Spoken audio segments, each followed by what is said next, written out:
The Story of Civilization, Part 2, The Life of Greece, being a history of Greek civilization from the beginnings, and of civilization in the Near East from the death of Alexander to the Roman conquest, with an introduction on the prehistoric culture of Crete by Will Durant.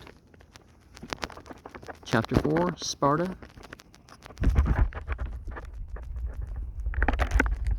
Part 3, Laconia. South of Argos, and away from the sea, rise the peaks of the Targon range. They are beautiful, but still more pleasing to the eye is the Eurotas River that runs between them and the taller, darker, snow-tipped range of Taugetus on the west. In that seismic valley lay Homer's hollow Lacedaemon, a plain so guarded by mountains that Sparta, its capital, needed no walls.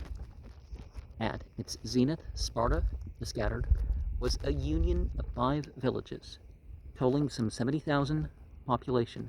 Today it is a hamlet of 4,000 souls, and hardly anything remains, even in the modest museum of the city that once ruled and ruined Greece.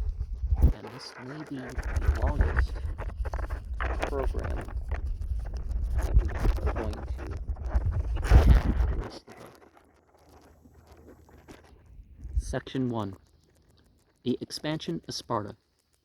From that natural citadel, the Dorians dominated and enslaved the southern Peloponnesus. To these long-haired northerners, hardened by mountains and habituated to war, there seemed no alternative in life but conquest or slavery. War was their business, by which they made what seemed to them an honest living. The non-Dorian natives, weakened by agriculture and peace, were in obvious need of masters. So the kings of Sparta, who claimed a continuous lineage from the Heraclida of 1104 BCE, first subjected the indigenous population of Laconia, and then attacked Messenia, the land in the southwestern corner of the Peloponnesus. Was relatively level and fertile, and was tilled by Pacific tribes. We may read in Pausanias how the Messenian king Aristodemus consulted the oracle at Delphi for ways to defeat the Spartans, how Apollo bade him offer in sacrifice to the gods a virgin of his own royal race, and how he put to death his own daughter and lost the war. Yeah, I don't think that you can overcome the physical situation, just because you did a particular ritual. It may evoke a change that makes that possible, but perhaps he had been mistaken about his daughter. 2 generations later, the brave Aristomenes led the Messenians in heroic revolt. For 9 years, their cities bore up under attack and siege, but in the end, the Spartans had their way. The Messenians were subjected to an annual tax of half their crops, and thousands of them were led away to join the Helot serfs. The picture that we are a form of Laconian society before Lycurgus has, like some ancient paintings, 3 levels. Above is a masterclass of Dorians, living for the most part in Sparta, on the produce of fields owned by them in the country and tilled for them by Helots. Socially geographically surrounding the masters and the Helots were the Perioeci, dwellers around, freemen living in 100 villages in the mountains or on the outskirts of Laconia, are engaged in trade or industry in the towns. subject to taxation and military service, but having no share in the government and no right of intermarriage with the ruling class.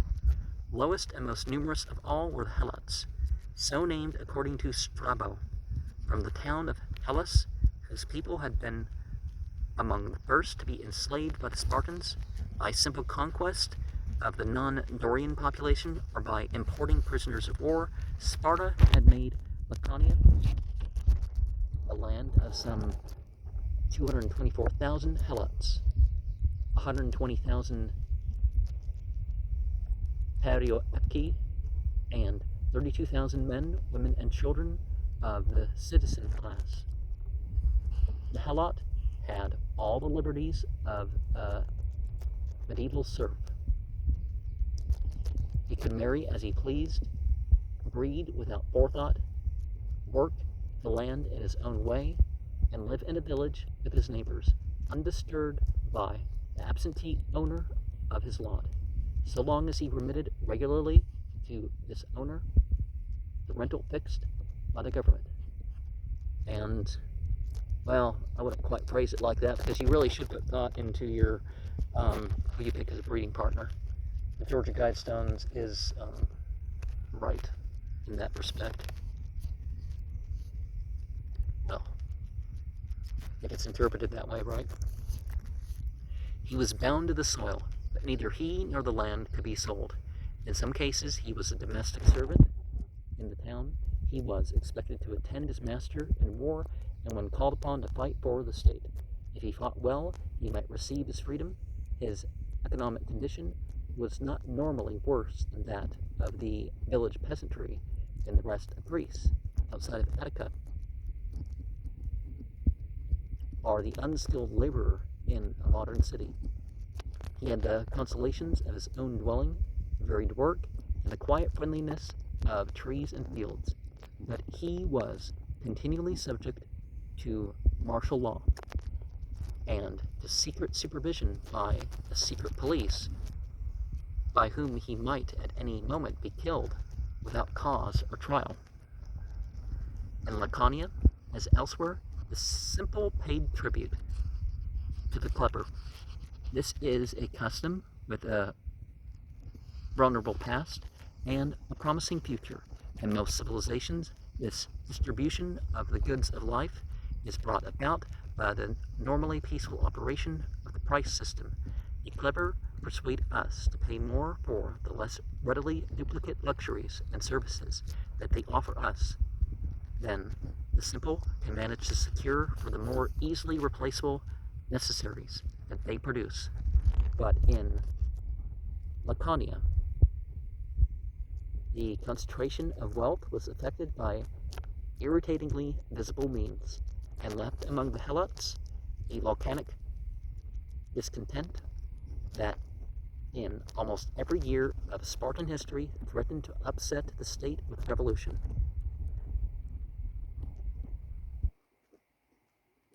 Section 2, Part 3, Sparta's Golden Age. In that dim past before Lycurgus came, Sparta was a Greek city like the rest, and blossomed out in song and art, as it would never do after him. Music, above all, was popular there, and rivaled man's antiquity. For as far back as we can delve, we find the Greeks singing. In Sparta, so frequently at war, music took a martial turn, the strong and simple Doric mode, and not only were other styles discouraged, but any deviation from this Doric style was punishable by law.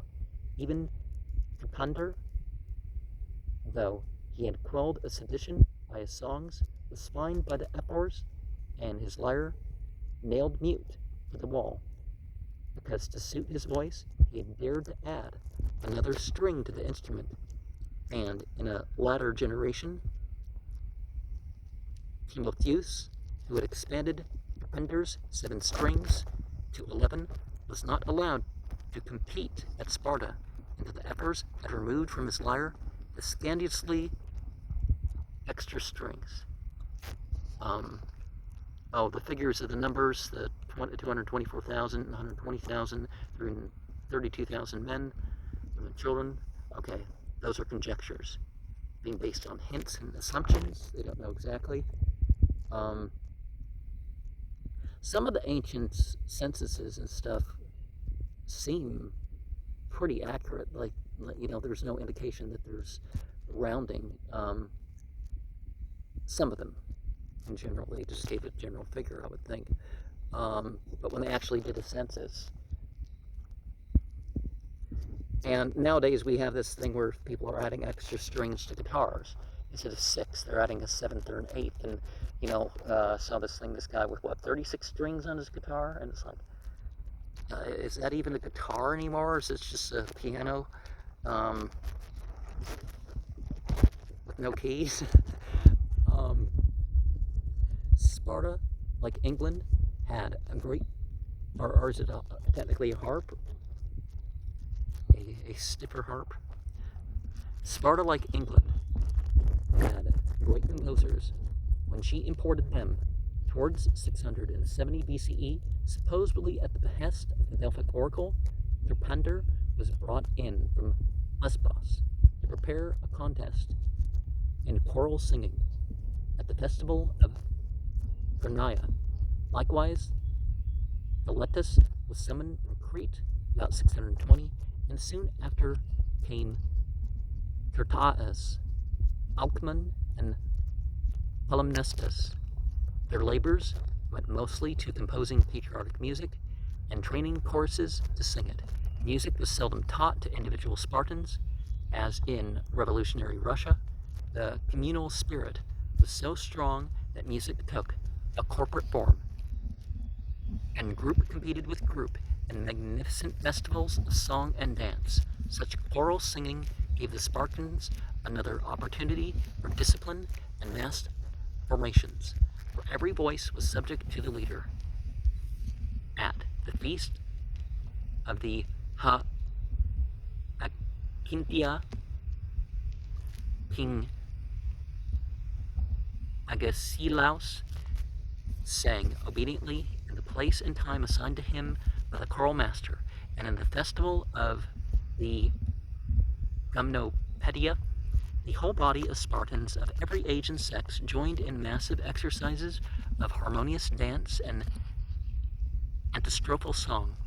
Such occasions must have provided a powerful stimulus and outlet to the patriotic sentiment. Terpander, the lighter of men, was one of those brilliant poet-musicians who inaugurated the great age of Lesbos. In the generations before Sappho, tradition ascribed to him the invention of scalia, or drinking songs, and the expansion of the lyre from 4 to 7 strings. But the heptachord, as we have seen, this is closer to banjo, I guess, originally. The heptachord, as we have seen, was as old as Enos, and presumably men had sung the glories of wine in the forgotten adolescence of the world. Remember, the Yazidi had this 7-bass system, and they had this particular music and the 7 modes of music. It comes from them, really, not the Greeks, but certainly he made a name for himself. Well, I mean, it does come through the Greeks, and they certainly would have done their specific patterns and stuff that they would have used, but made a name for himself at Lesbos, a Kitharoidos, a composer and singer of musical lyrics. Having killed a man in a brawl, he was exiled and found it convenient to accept an invitation from Sparta. There, it seems, he lived the remainder of his days, teaching music and training courses. We are told that he ended his life at a drinking party while he was singing perhaps that extra note which he had added at the top of the scale. One of his auditors threw a fig at him, which, entering his mouth and his windpipe, choked him to death in the very ecstasy of song. Well, in multiple ways, that's an amazing way to go, right? Tertaeus continued Terpander's work at Sparta during the Second Messenian War. He came from Aphidna, possibly in Lacedaemon, probably in Attica, certainly the Athenians had an old joke about the Spartans, that when the latter were losing the second war, they were saved by a lame Attic schoolmaster, whose songs of battle woke up the dull Spartans and stirred them to victory. Apparently, he sang his own songs to the flute in public assembly, seeking to transform martial death into enviable glory. It is a fine thing, says one of his surviving fragments, for a brave man to die in the front rank of those who fight for the country. Some words left out. Let each one stand squarely on his feet, rooted to the ground, biting his lips, keep firm. Some words left out. Foot to foot, shield to shield, waving plumes mingling and helmets clashing. Let the warriors press breast to breast, each sword and spear point meeting in the shock of battle. Tertaeus, said the Spartan king, King Leonidas, was an adept at tickling the souls of the youth. And let us remember, fascism is the union of, working together, and that's got to be part of how governments work. Not the whole government, but certainly part of it. And so when you're foot to foot, shoulder to shoulder in a ritual, you form a particular pattern of how you all move and all that. That's technically fascism.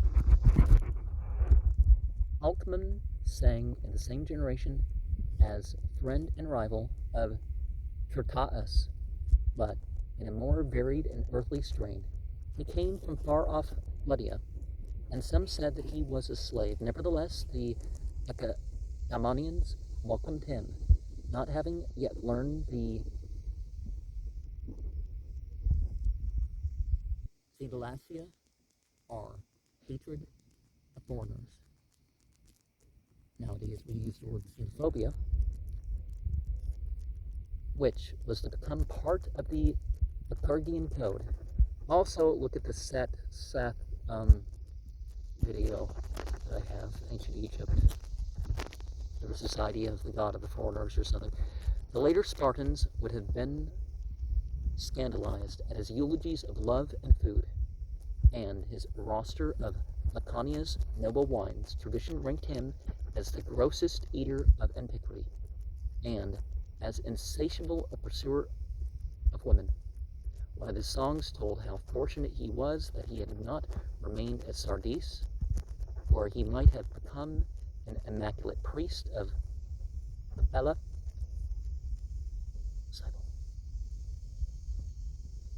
But had come to Sparta, where he could love in freedom his golden-haired mistress, Megalostrata. He begins for us that dynasty of amorous poets which culminates in Anacreon, and he heads the list of 9 lyric poets, chosen by the Alexandrian critics as the best of ancient Greece. Alcman, Alcaeus, Sappho, Stesichorus, Ibycus, Anacreon, Simonides, Pindar, Bacchylides. He could write hymns and paeans as well as songs of wine and love, and the Spartans like to, especially the Parthenia, or maiden songs, which he composed for choruses of girls. A fragment now and then reveals that power of imaginative feeling, which is the heart of poetry. Well, nowadays it seems, I'm not sure if it's quite the case, but it seems like most of the songs, or at least most of the artists, sing about sex outside of marriage and of one sort or another, and drugs.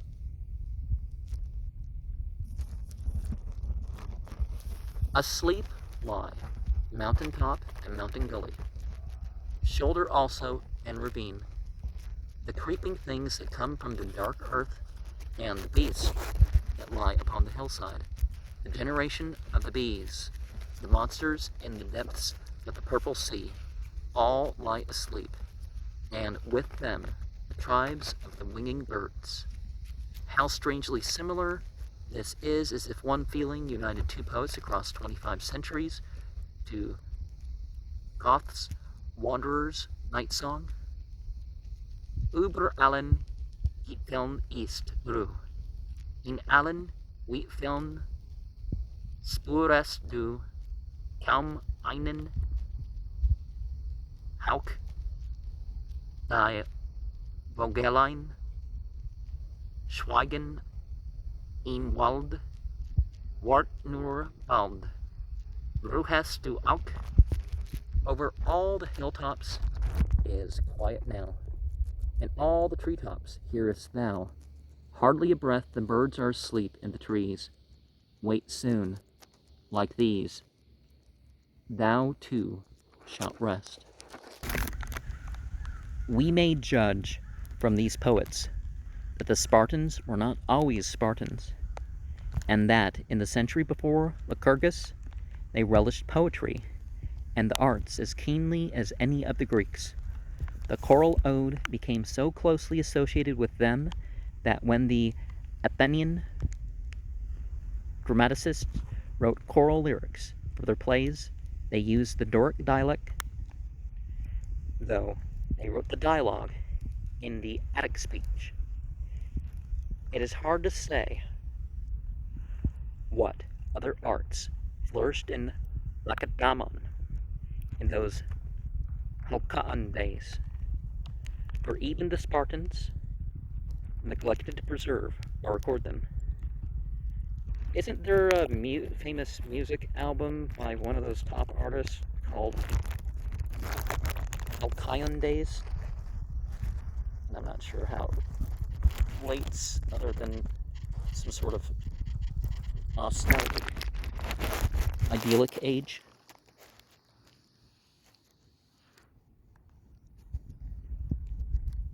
Laconian pottery and bronze were famous in the 7th century, and the few minor arts produced many refinements for the life of the fortunate few. But this little renaissance was ended by the Messenian Wars. The conquered land was divided among the Spartans, and the number of serfs was almost doubled. How could 30,000 citizens keep in lasting subjugation 4 times their number of Perioeci and 7 times their number of Helots?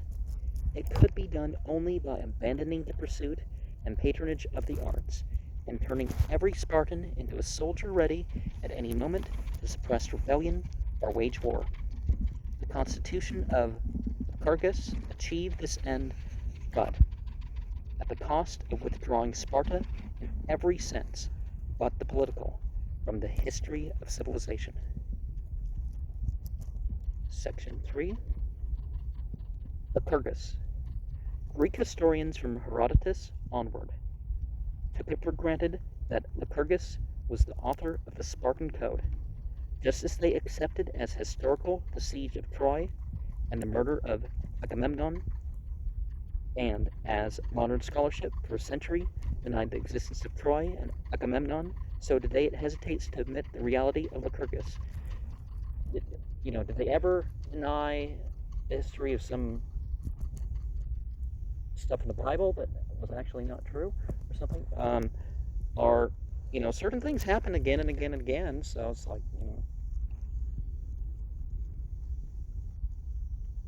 so you gotta be careful with mythology that, no historical basis is like, well, that could be.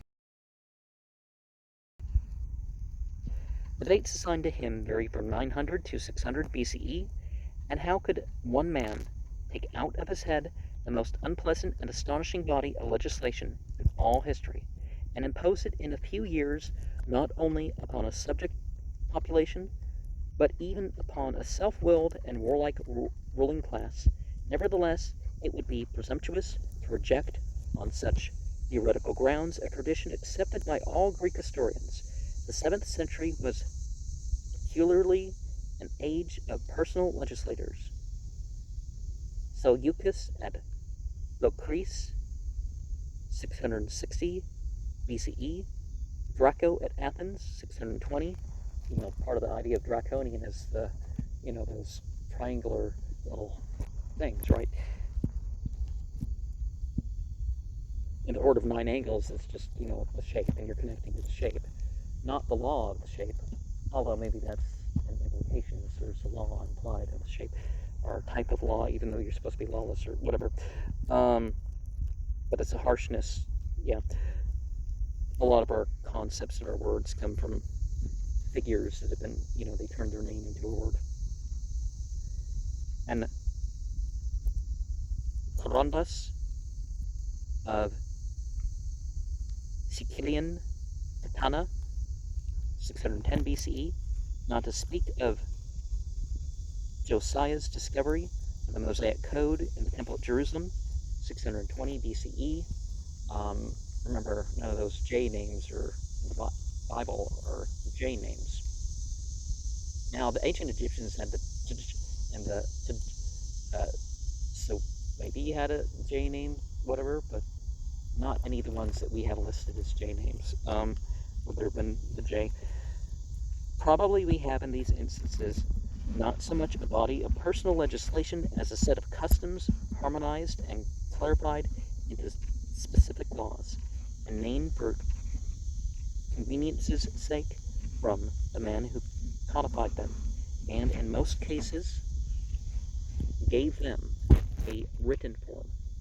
We shall record the tradition of remembering that it has, in all likelihood, personified and foreshortened a process of change, from custom to law, that required many authors and many years, according to Herodotus, Lycurgus, uncle and guardian of the Spartan king Perilaus, received from the oracle at Delphi certain retra, or edicts, which were described by some as the laws of Lycurgus themselves, or by others as a divine sanction for the laws that he proposed.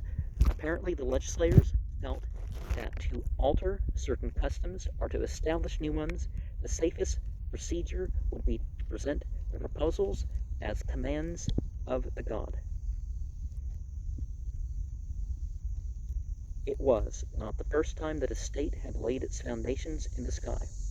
Tradition further relates that Lycurgus traveled to Crete, admired its institutions, and resolved to introduce some of them into Laconia.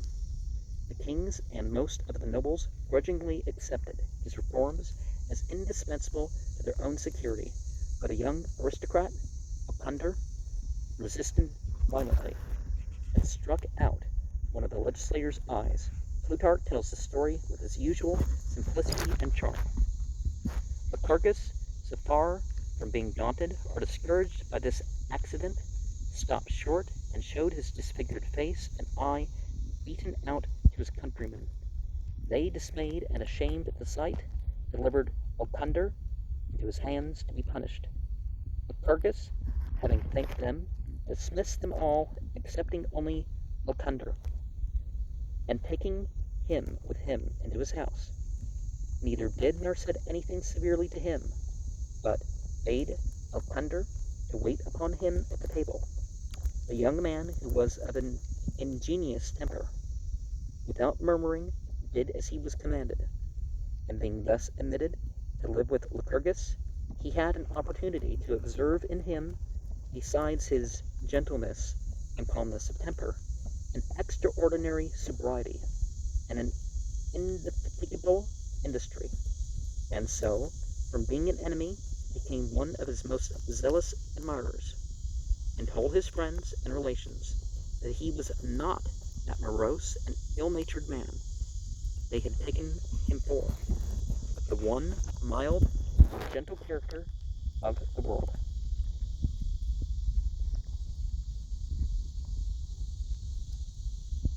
Lycurgus, however, was believed to have forbidden the writing of his laws. Having completed his legislation, Lycurgus, says probably a legendary coda to his story, pledged the citizens not to change the laws till his return. Then he went to Delphi, retired into seclusion, and starved himself to death, thinking it a statesman's duty to make his very death, if possible, an act of service to the state. Part 4, the Laconia Constitution. When we attempt to specify the reforms of Lycurgus, the tradition becomes contradictory and confused.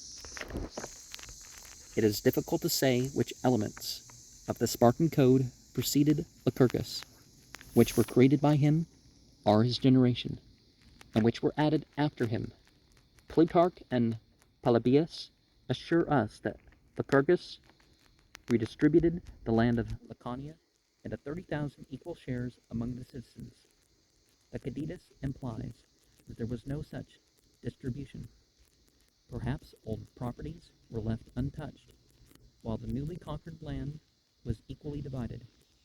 That's part of where we get our word for pagan from. The divisions of the land. Like Cleisthenes of Sicyon and Cleisthenes of Athens, Lycurgus is the authors of the Lycurgian Constitution, abolished the kinship organization of Laconian society, and replaced it with geographical divisions. In this way, the power of the old families was broken, and a wider aristocracy was formed to prevent the displacement of this land-owning oligarchy by such mercantile classes as were gaining leadership in Argos, Sicyon, Corinth, Megara, and Athens. Lycurgus forbade the citizens to engage in industry or trade, prohibited the use or importation of silver or gold, and decreed that only iron should be used as currency. He was resolved that the Spartans, i.e. the land-owning citizens, should be left free for government and war.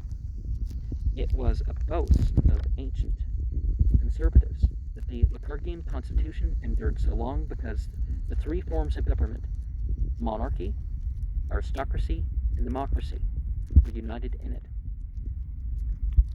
And the best sorts of government do kind of unite aspects. Like I previously mentioned, fascism.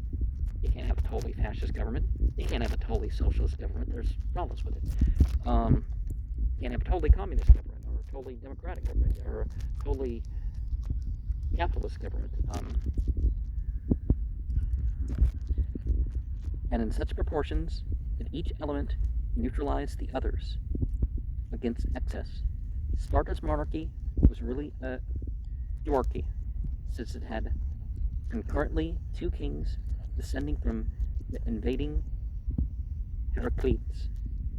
Possibly this strange institution was a compromise between two related and therefore rival houses, or a device to secure, without absolutism, the psychological uses of royalty in maintaining social order and national prestige. Their powers were limited. They performed the sacrifices of the state religion, headed the judiciary, and commanded the army in war. In all matters, they were subordinate to the Senate, and after Plataea, they lost more and more of their authority to the ephors. The aristocratic and predominant element of the Constitution resided in the Senate are Gerousia, literally and actually a group of old men. Normally, citizens under 60 were considered too immature for its deliberations. Plutarch gives their number as 28, and tells an incredible story of their election. When a vacancy occurred, candidates were required to pass silently and in turn before the assembly, and he who was greeted with the loudest and longest shouts was pronounced elected. Perhaps this was thought to be a realistic and economical abbreviation of the fuller democratic process. We do not know which of the citizens were eligible to such election. Presumably they were the homoioi, or equals.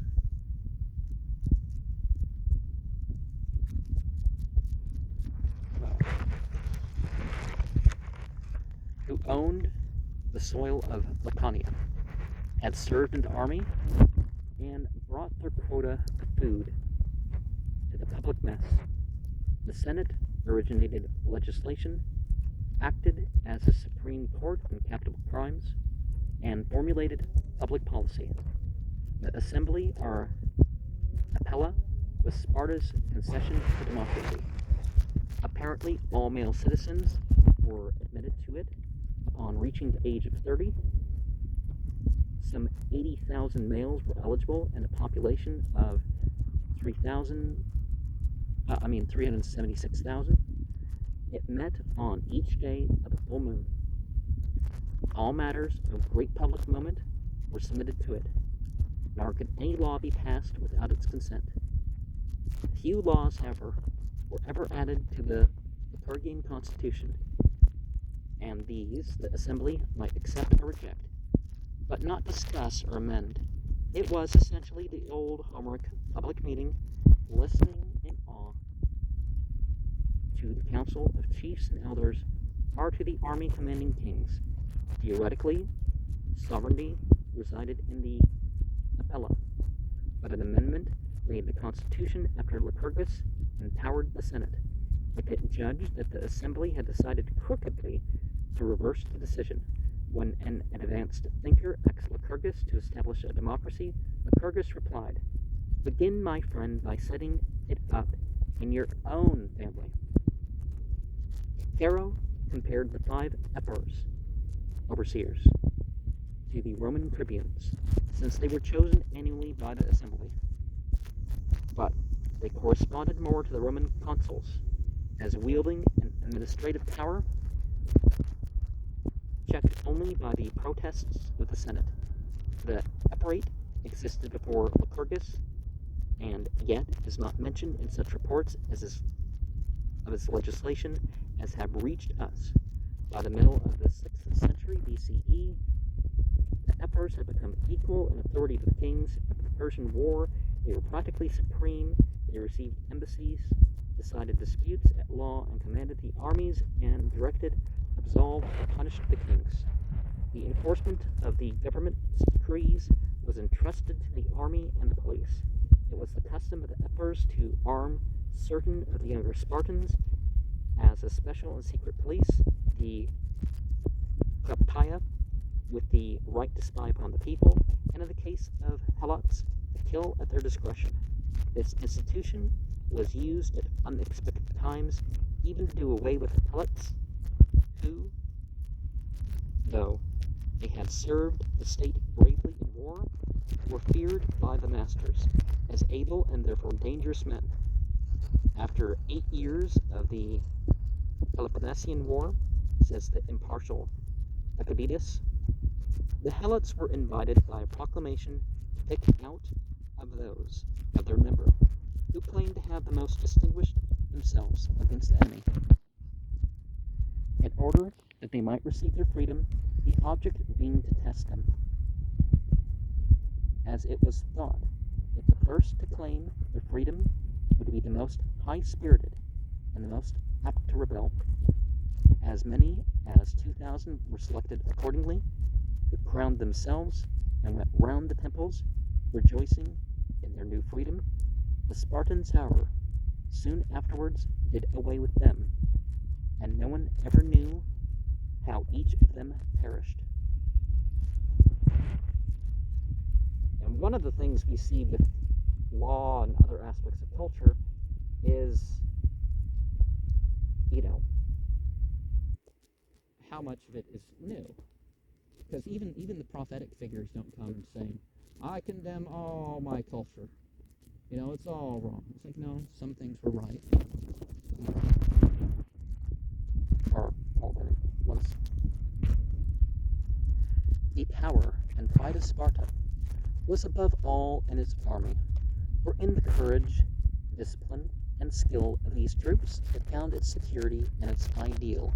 Every citizen was trained for a war and was liable to military service from his 20th to his 60th year.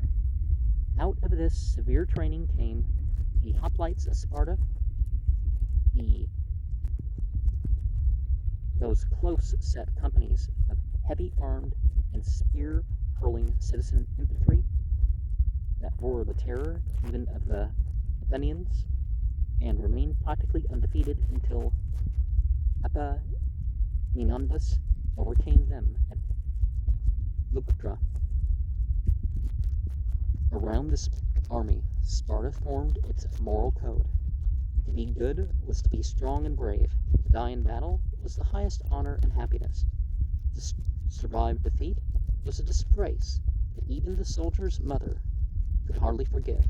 Return with your shield are on it, was the Spartan mother's farewell to her soldier son. Flight with the heavy shield was impossible. And we're on to part 5 of 4, the Spartan Code.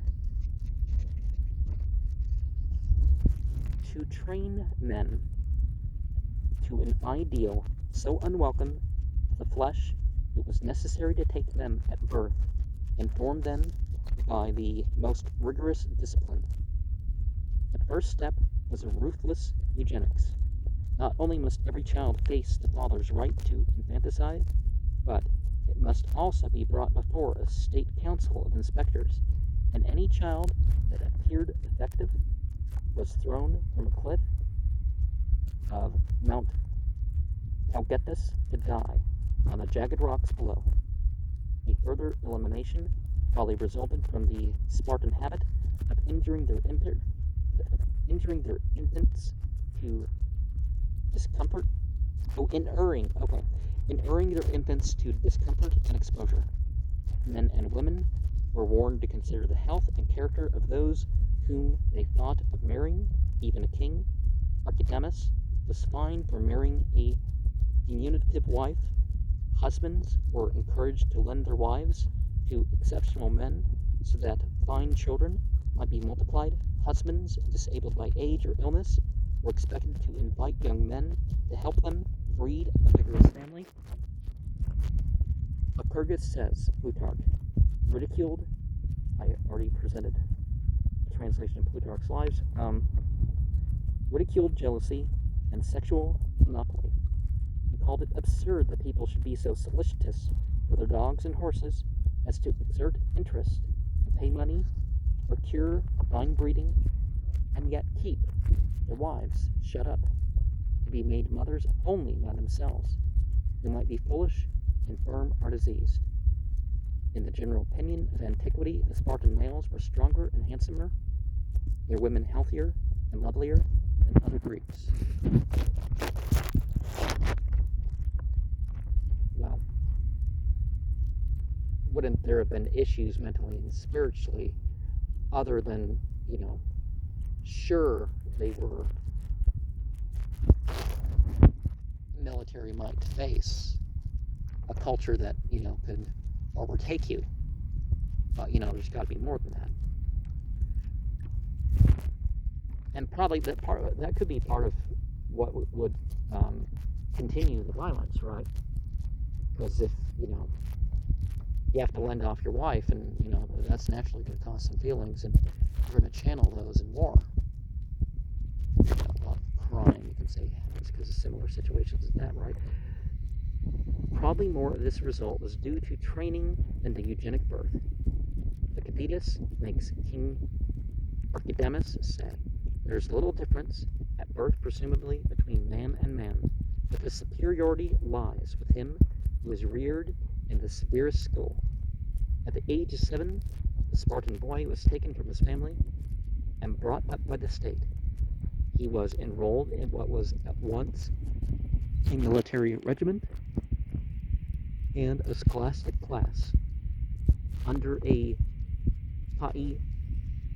Donamos, or manager of boys. In each class, the ablest and bravest boy was made captain. The rest were instructed to obey him, to submit to the punishments he might impose upon them, and to strive to match or better him in achievement and discipline. The aim was not, as at Athens, athletic form and skill, but martial courage and worth. Games were played in the nude and under the eyes of elders and lovers of either sex.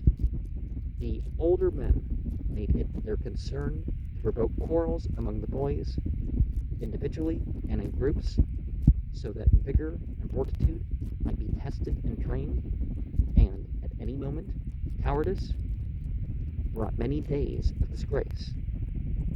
To bear pain, hardship, and misfortune silently was required of all.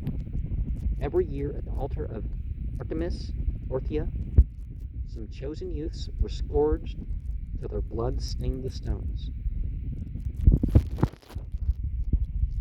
At 12, the boy was deprived of underclothing and was allowed but one garment. Throughout the year, he did not bathe frequently. Like the lads of Athens, for water and unguents made the body soft, while cold air and clean soil made it hard and resistant. Winter and summer, he slept in the open, on a bed of rushes, broken from the Eurotas bank. Until he was 30, he lived with his company in barracks and knew none of the comforts of home. He was taught reading and writing, but barely enough to make him literate. Books found few buyers in Sparta, and it was easy to keep up with the publishers. Lycurgus, said Plutarch, wished children to learn his laws, not by writing, but by oral transmission and youthful practice under careful guidance and example. It was safer, he thought, to make men good by unconscious habituation than to rely upon theoretical persuasion. A proper education would be the best government, but such education would have to be moral rather than mental. Character was much more important than intellect. The young Spartan was trained to sobriety, and some helots were compelled to drink to excess in order that the youth might see how foolish drunkenness can be. He was taught in preparation for war, to forage in the fields, and to find his own food or starve. To steal in such cases was permissible, but to be detected was a crime punishable by flogging. If he behaved well, he was allowed to attend the public mess of the citizens and expected to listen carefully there so that he might become acquainted with the problems of the state and learn the art of genial conversation. At the age of 30, if he had survived with honor the hardships of youth, he was admitted to the full rights and responsibilities of a citizen and set down to dine with his elders. The girl, though left to be brought up at home, was also subject to regulation by the state. She was to engage in vigorous games, running, wrestling, throwing the quoit, casting the dart, in order that she might become strong and healthy, for easy and perfect motherhood. She should go naked in public dances and processions, even in the presence of young men, so that she might be stimulated to the proper care of her body, and her defects might be discovered and removed. Nor was there anything shameful in the nakedness of the young woman. This is the highly moral Plutarch. Now, there's a difference between there being shamefulness in the naked body and shamefulness in the immodesty. But there's neither for this culture. Modesty attended them, and all the wantonness was excluded.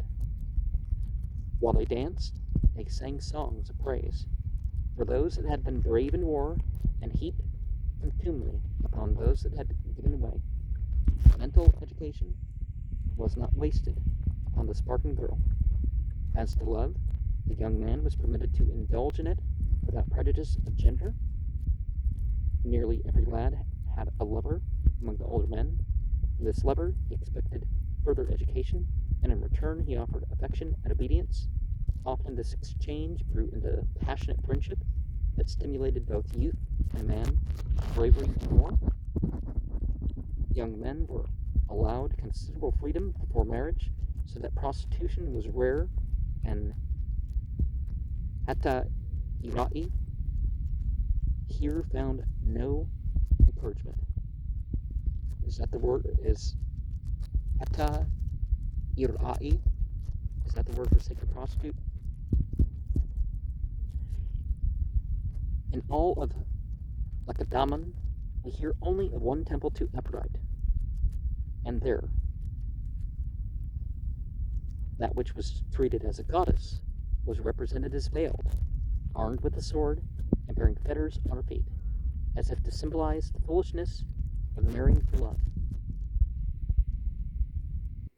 The subordination of love to war, and the strict control of marriage by the state. The state specified the best age of marrying as 30 for men and 20 for women. Celibacy in Sparta was a crime. Bachelors were excluded from the franchise and from the sight of public processions in which young men and women danced in the nude. According to Plutarch, the bachelors themselves were compelled to march in public, naked, even in winter, singing a song to the effect they were justly suffering as punishment for having disobeyed the laws. Persistent avoiders of marriage might be set upon at any time in the streets by groups of women and be severely handled. Those who married and had no children were only less completely disgraced, and it was understood that men who were not fathers were not entitled to the respect that the youth of Sparta religiously paid to their elders.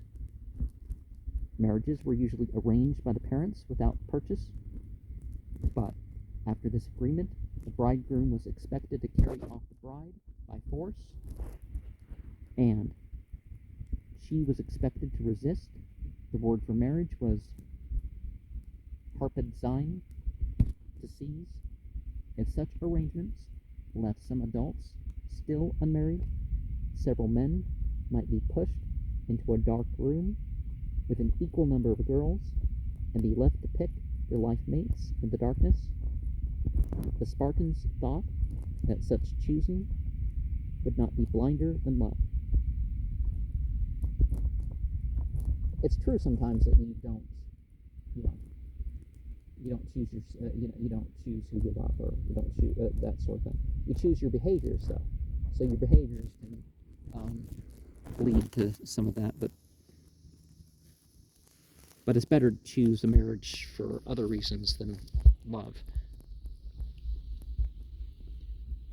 I mean, mere love of. Well, I mean, you choose for worldly effectiveness too, but I mean, you know what I mean. The shallow stuff that's going to go away in a couple years. It was usual for the bride to stay with her parents for a while. The bridegroom remained in his barracks and visited his wife only clandestinely. In this relation, says Plutarch, they lived a long time, insomuch that they sometimes had children by their wives before they even saw their faces by daylight.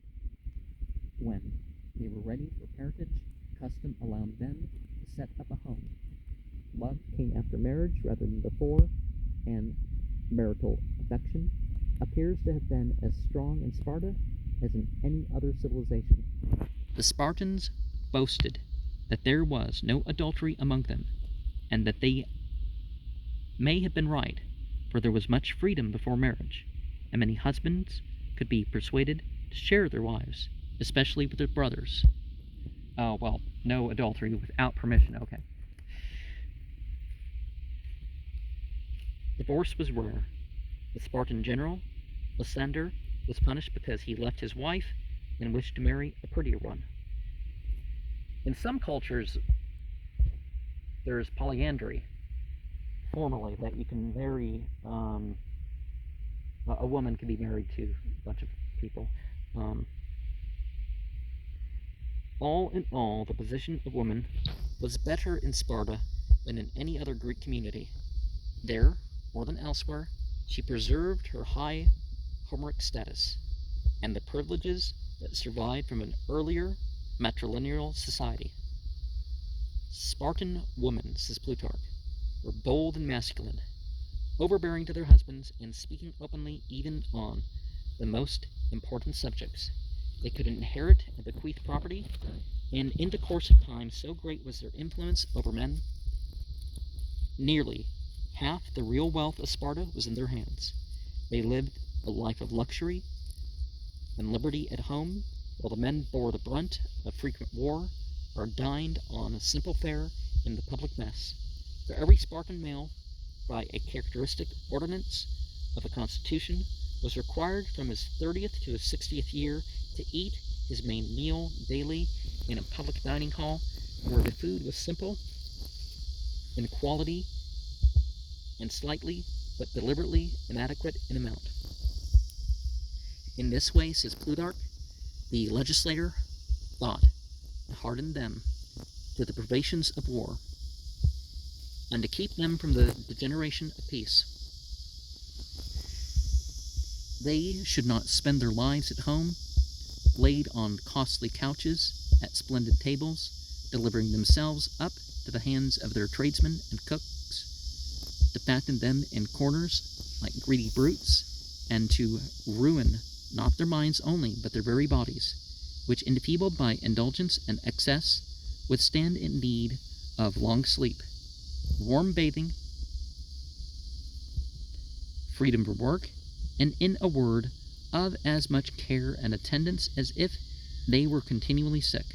To supply the food for this public meal, each citizen was required to contribute to his dining club periodically stated quantities of corn. They mean kernels, grain. They don't mean what we typically say when we say corn, and other provisions. If he failed in this, his citizenship was forfeited. Normally, in the earlier centuries of the code, the simplicity and asceticism to which Spartan youth was trained persisted into latter years. Fat men were a rarity in Laconia.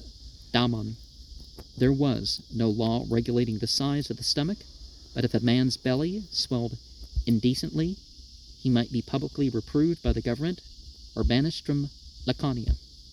There was little of the drinking and the revelry that flourished in Athens. Differences of wealth were real, but hidden. Rich and poor wore the same simple dress, a woolen peplos or shirt that hung straight from the shoulders, without pretense to beauty or form. The accumulation of movable riches was difficult. To lay up $100 worth of iron currency required a large closet, and to remove it, nothing less than the yoke of oxen. Human greed remained, however, and found an outlet in official corruption. Senators, uppers, envoys, generals, and kings were alike purchasable at prices befitting their dignity. When an ambassador from Samos displayed his gold plate at Sparta, King Cleomenes I had him recalled, lest the citizens be spoiled by alien example. The Spartan system, fearful of such contamination, was inhospitable beyond precedent. Foreigners were rarely welcomed. Usually they were made to understand that their visits must be brief. If they stayed too long, they were escorted to the frontier by the police. The Spartans themselves were forbidden to go abroad without permission of the government, and to dull their curiosity, they were trained to a haughty exclusiveness that would not dream that other nations could teach them anything. The system had to be ungracious in order to protect itself. A breath from that excluded world of freedom, luxury, letters, and arts might topple over this strange and artificial society in which 2/3 of the people were serfs and all the masters were slaves. And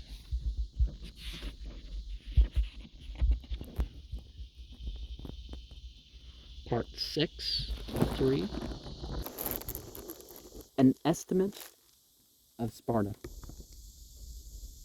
What type of man and what kind of civilization did this code produce? First of all, a man of strong body, at home with hardship and privation, a luxury-loving Sybarite remarked of the Spartans. that it was no commendable thing in them to be so ready to die in the wars, since by that they were freed from much hard labor and miserable living. Health was one of the cardinal virtues in Sparta, and sickness was a crime. Plato's heart must have been gladdened to find a land so free from medicine and democracy. And here was courage. Only the Roman would equal the Spartans' record for fearlessness and victory. When the Spartans surrendered at Sphacteria, Greece could hardly believe it. It was unheard of that Spartans should not fight to the last man. Even the common soldiers, on many occasions, killed themselves rather than survive defeat. When the news of the Spartan disaster at Leuctra, so overwhelming that in effect it put an end to Sparta's history, was brought to the Ephors as they presided over the Gymnopedia Games. The magistrates said nothing, but merely added to the roster of the holy dead whom the games honored the names of the newly slain: self-control, moderation, equanimity in fortune and adversity, qualities that the Athenians wrote about, but seldom showed, were taken for granted in every Spartan citizen. If it be a virtue to obey the laws, the Spartan was virtuous beyond most men. Though the Lacedaemonians are free, the ex-king Demaratus told Xerxes, yet they are not free in all things, for over them is set law as a master, whom they fear much more than thy people fear thee. Seldom, probably never again, except in Rome and medieval Jewry, has a people been so strengthened by reverence for its laws. Under the Lycurgian constitution, Sparta, for at least 2 centuries, became always stronger. Though it failed to conquer Argos or Arcadia, it persuaded all the Peloponnesus except Argos and Achaia to accept its leadership in a Peloponnesian League that for almost 200 years, 560 to 380 BCE, kept the peace in Pelops' Isle. All Greece admired Sparta's army and government, and looked to it for aid in disposing burdensome tyrannies. Xenophon tells of the astonishment with which I first noticed the unique position of Sparta among the states of Hellas, the relatively sparse population, and at the same time the extraordinary power and prestige of the community. I was puzzled to account for the fact. It was only when I came to consider the peculiar institutions of the Spartans that my wonderment ceased. Like Pluto and Plutarch, Xenophon was never tired of praising Spartan ways. Here it was, of course, that Plato found the outlines of his Utopia, a little blurred by a strange indifference to ideas. Weary and fearful of the vulgarity and chaos of democracy, many Greek thinkers took refuge in an idolatry of Spartan order and law. They could afford to praise Sparta since they did not have to live in it. They did not feel at close range the selfishness, coldness, and cruelty of the Spartan character. They could not see from the select gentlemen whom they met, or the heroes whom they commemorated from afar, that the Spartan code produced good soldiers and nothing more, that it made vigor of body a gracious brutality, because it killed nearly all capacity for things of the mind. With the triumph of the code, the arts that had flourished before its establishment died a sudden death. We hear of no more poets, sculptors, or builders in Sparta after 550. Adas adorned a temple of Athena with excellently wrought bronze plates.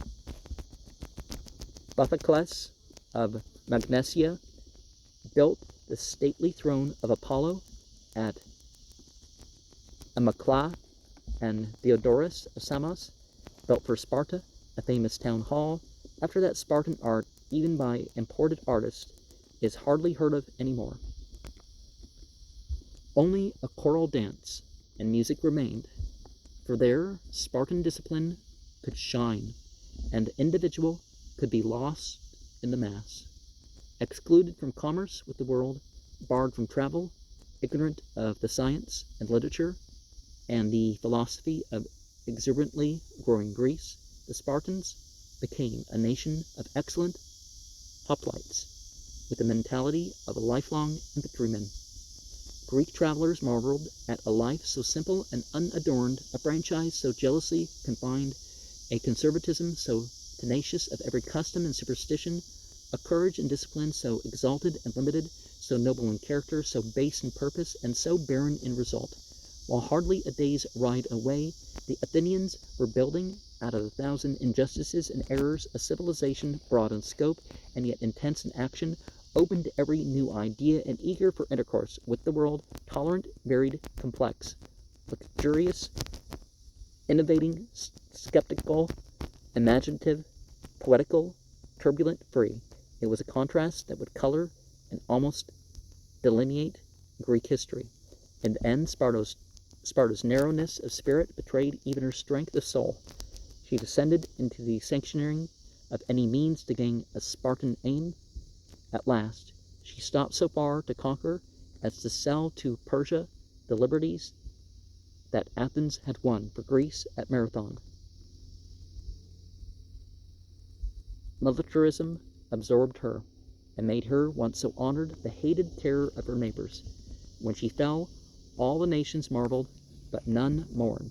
Today, among the scanty ruins of that ancient capital, hardly a torso or a fallen pillar survives to declare that here there once lived Greeks. Now, I don't know what's going to be the state of my country when this video is released, but similar sentiment is going to be had there, because sure, it was a financial power, sure, it was a military power with bases in the 158 countries, but are people going to look to us as having the moral high ground, the intellectual high ground? Not really. And you can combine these things too, the physical prowess, the physical experience, the emotional and the psychiatric life. But these are vehicles for the spirit.